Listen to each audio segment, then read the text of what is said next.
আপনারা সবাই জানেন গত রাত্রের আগের রাত্রে অড সময়ে 5টার দিকে একটি মোটিভ যেটা তৈরি করা হয়েছিল শোভাযাত্রায় ব্যবহারের জন্য, সেটিতে একদল দুষ্কৃতিকারী আগুন দিয়েছিল।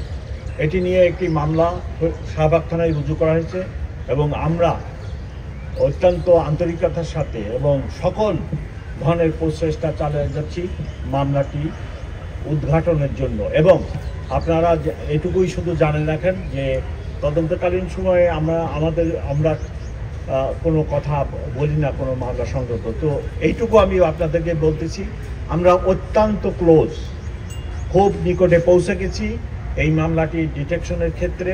এবং আমরা আশা করতেছি যে শোভাযাত্রার আগামীকাল 9টার আগেই আমরা একটা সন্তোষজনক পর্যায়ে মামলাটা ডিটেকশনের ক্ষেত্রে চলে যাব এবং সম্ভব যদি হয় এই বাই দিস টাইম আমরা এই দুর্বৃত্তদের